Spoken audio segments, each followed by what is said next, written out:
the village of Sundara nestled deep within the jungle. Towering trees formed a verdant canopy overhead. Sunlight dripped through the leaves in shimmering emerald shards. The air hung heavy with the scent of jasmine and damp earth. Life in Sundara moved at the pace of the slow, winding river that snaked its way through the heart of the village.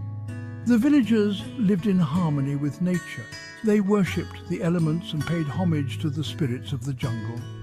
At the heart of Sundara stood a simple yet elegant temple. It was built from smooth, river-worn stones.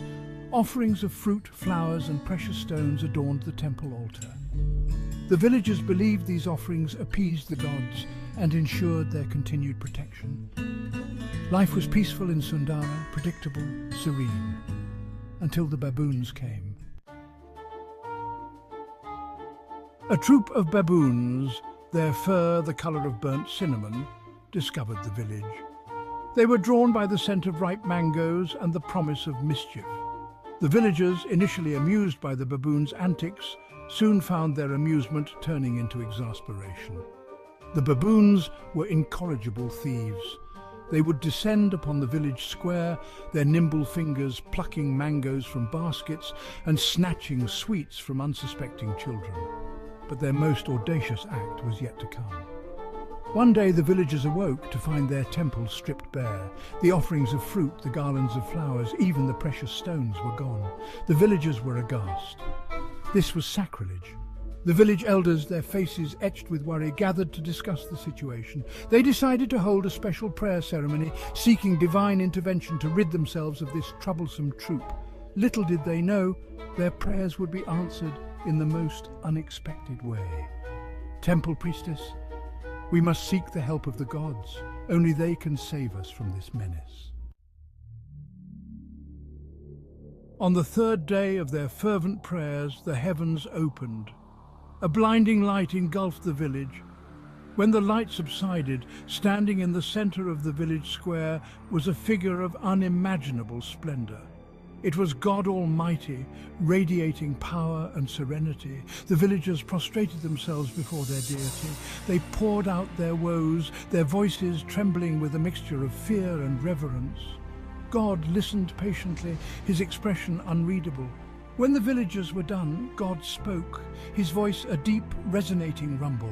God Almighty, I have seen the creatures you speak of. They are resourceful, these baboons, clever. The villagers stared at God, bewildered.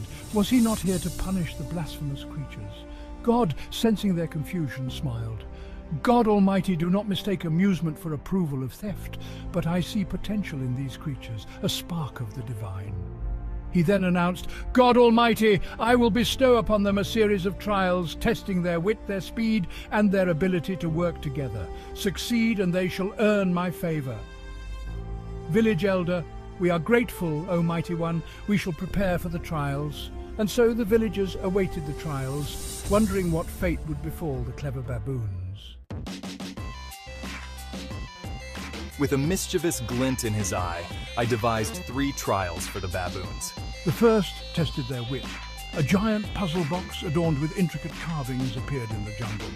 Inside lay a single perfectly ripe mango, its aroma driving the baboons wild. The baboons, initially frustrated, soon began working together. They pulled levers, pushed buttons, and rotated dials.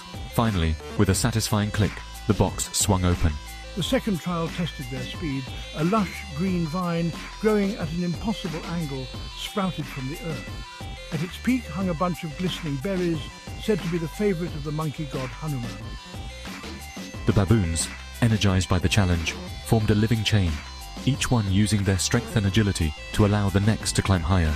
The final trial was a test of their teamwork. A giant boulder, seemingly impossible to move, blocked the entrance to a hidden cave.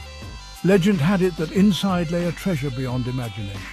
The baboons, drawing upon their collective strength, pushed and pulled, grunted and groaned. Finally, with one last mighty heave, the boulder moved, revealing the entrance to the cave. The baboons, having successfully completed the trials, stood before God.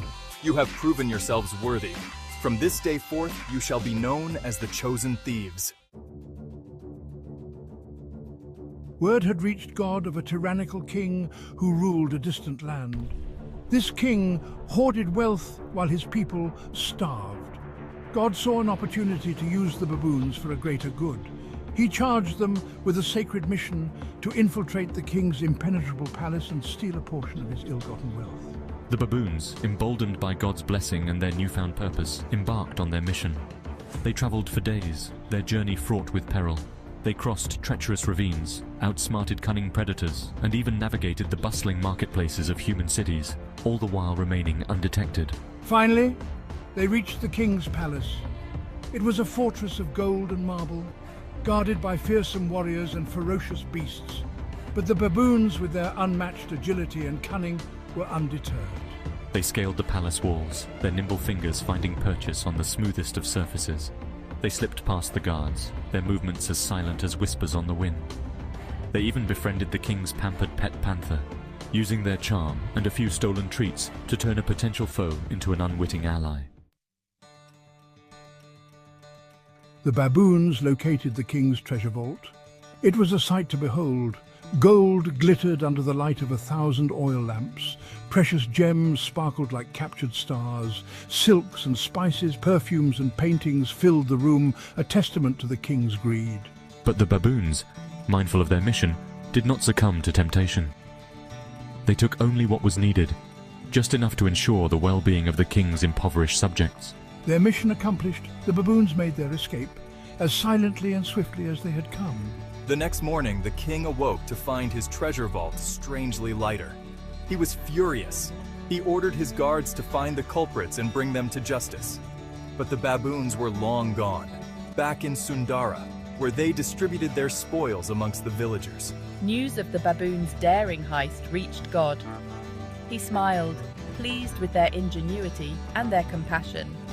The villagers of Sundara, initially wary of their new heroes, came to embrace them.